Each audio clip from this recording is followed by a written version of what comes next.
7 choses à savoir avant de devenir vegan.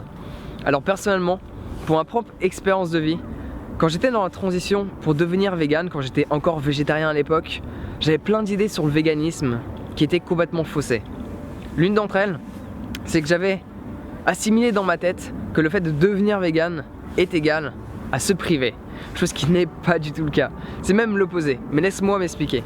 Parce que c'est vrai que quand tu deviens végétarien, et davantage même quand tu deviens vegan, tu fais une croix sur plein de choses. Tu ouvres ton frigo, t'as l'impression que tu peux plus rien manger. Tu te balades dans les rues de ta ville et t'as l'impression que tu vas mourir de faim parce qu'ils utilisent du beurre et de la crème partout. Mais tu vois, vu que tu prends l'habitude constamment, quand tu achètes quelque chose, de regarder les ingrédients dedans, tu sais la petite partie écrite en tout petit, pour que tu saches de quoi est composée telle et telle chose. Chose que la plupart des gens sur cette planète ne font pas, donc ils n'ont aucune conscience de ce qu'ils mangent, chose qui est selon moi très dramatique. Bah, tu commences à découvrir certains ingrédients, certains aliments que tu mangeais au préalable, dont tu n'avais strictement aucune conscience que tu mangeais et qui sont véganes. Donc du coup tu pars à la recherche des ingrédients que tu peux manger. Et en plus quand tu te déplaces dans certains restaurants végétariens où ils proposent des options véganes, ou alors quand tu vas dans des restaurants 100% véganes, tu manges certains plats de chez eux et après tu te dis mais il y avait quoi dedans? C'était juste génial, c'était juste trop bon. Donc encore une fois tu pars à la découverte de nouveaux ingrédients, de nouveaux aliments. Et du coup là, tu avais supprimé plein de choses de ton alimentation, mais là du coup la variété de ce que tu peux manger se multiplie et se multiplie et se multiplie. Donc c'est la première chose. Deuxième chose, être vegan, c'est pas forcément plus cher. Par contre, tu risques probablement de dépenser plus d'argent parce que tu as réalisé que ton corps c'est le véhicule de ton âme. Ton corps c'est le véhicule qui te permet d'avancer. Comme ta voiture, si tu ne mets pas le bon carburant, elle va pas aller bien loin. Donc c'est la deuxième chose. Troisième chose à savoir avant de devenir vegan, le mythe des protéines. Enlève-toi ça de la tête. C'est vraiment un mythe. Ok, des protéines, il y en a partout. Et donc tous les gens qui vont parler avec toi, qui sont ni végétariens ni véganes, et qui vont te parler des protéines, n'écoute pas ce qu'ils racontent.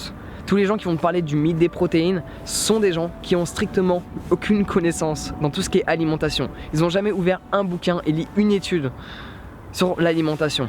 Ok, parce que les protéines, tu en as partout. À partir du moment où tu as une alimentation variée, tu ne seras pas en déficit, ok? Tout se passera bien. C'est une certitude, ok? Quatrième point, être vegan, ça me fait de la peine de le dire, mais ça veut pas dire être en bonne santé. Il y a des véganes qui sont en mauvaise santé parce qu'ils bouffent de la merde. Faut dire les choses telles qu'elles sont. Tu peux être gros et vegan, tu peux être anorexique et vegan, les deux, ok? Les véganes ne sont pas maigres.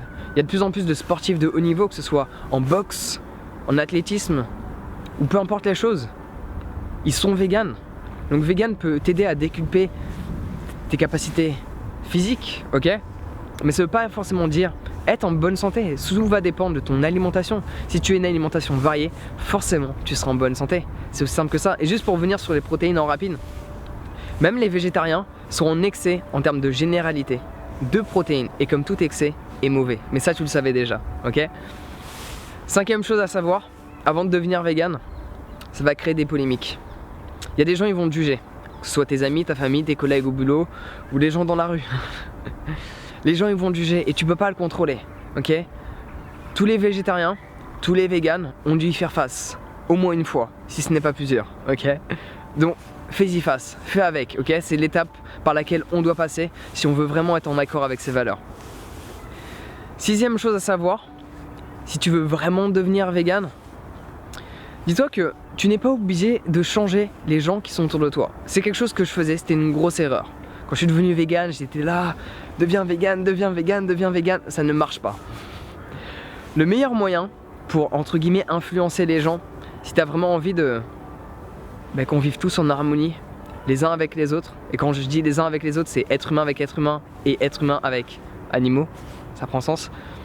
C'est plus avec ton attitude que tu changes les gens qui sont autour de toi. Personnellement, j'ai des amis qui sont ni végétariens ni véganes et tout se passe bien. Tout se passe bien. À partir du moment où ces gens ils arrivent à s'adapter à moi, donc certes je vais pas leur demander de pas manger de la viande si je suis avec eux 7 jours par semaine. En gros tous les jours de la semaine.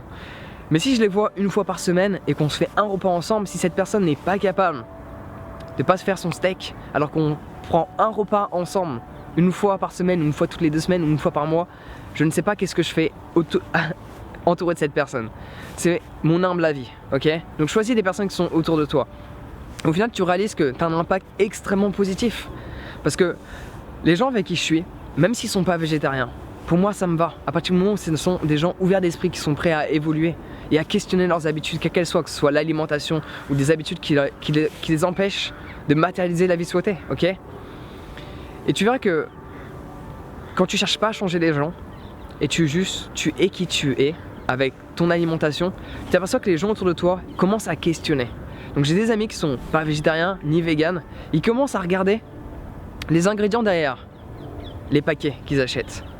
Donc ils réalisent qu'ils mangent de la merde, mais au moins il y a une réalisation. Et des fois il y a certaines choses qui changent et d'autres qui décident de ne pas changer. Mais c'est ok, on n'est pas là pour changer les gens. Tu peux pas changer quelqu'un qui ne veut pas changer soi-même. Ok, la personne doit changer elle-même. On ne change pas qui que ce soit. Le changement il provient toujours de nous et non pas du monde extérieur. Et dernière chose à savoir, si vraiment tu veux devenir vegan, c'est une étape qui peut être assez compliquée, surtout suivant la ville dans laquelle tu te trouves. Si tu es à Paris, ça commence à aller. Si tu te trouves en Californie, c'est easy. Tout dépend de l'endroit où tu te trouves. C'est que tu peux te sentir plus ou moins seul. Parce que du coup, tu vas vouloir faire un petit peu le ménage dans tes fréquentations, chose qui est totalement normale parce qu'il y a des gens qui vont constamment être là à te prendre la tête sur ton alimentation. T'essaies juste de dire ah moi ça je peux pas le manger, ça je peux pas le manger. Et il y a des gens qui sont constamment là à te prendre la tête. Donc toi aussi tu leur prends la tête au début. Parce que tu leur dis ouais mais c'est pas comme ça qu'il faut manger. C'est pas grave, laisse faire les choses. Dis-toi juste une chose qui va te rassurer. Si à un moment donné tu te sens seul quand t'es vegan, quand t'as passé le cap, ou même végétarien, il y en a de plus en plus, car il y a de plus en plus d'études qui prouvent les bienfaits sur notre organisme. Il y a de plus en plus de sociétés qui commencent à créer des produits véganes, ou alors tout simplement des produits qui étaient déjà véganes depuis des millénaires, mais ils ont commencé à mettre un petit V ou à mettre une petite étiquette végane dessus pour faire fonctionner l'économie. C'est comme le burger chez McDonald's. Dès que j'ai vu ça, ce burger végétal, j'étais en mode mais c'est quoi ces trucs là? Personnellement j'irai jamais donner de l'argent même pour un café à McDonald's.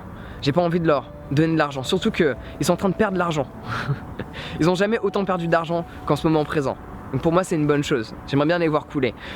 Mais il y a du positif aussi à ce burger végétal, c'est qu'il y a plein de gens qui mangent de la viande assez régulièrement, qui vont pas devenir végétariens, qui vont pas devenir véganes, du moins pour les prochaines années, mais qui de temps en temps vont vouloir manger quelque chose de végétal.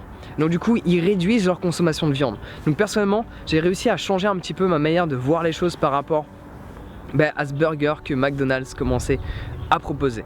Donc il y a du plus, il y a du moins, c'est comme tout, ok? Donc juste suis ton instinct. Si tu n'es pas sûr encore de devenir végétarien ou de devenir vegan, juste regarde certaines vidéos, essaie de voir la réalité qu'il y a derrière les produits que tu consommes et pose-toi juste la question. Une question qui est toute simple. Est-ce que participer à ça, directement ou indirectement, c'est en accord avec mes valeurs? Personnellement, c'est la question qui a changé tout mon quotidien. Donc voilà, tu as 7 choses qui selon moi fallait absolument savoir avant de devenir vegan. Maintenant t'es prêt, il faut juste passer à l'action. Donc prends soin de toi et on se voit bientôt.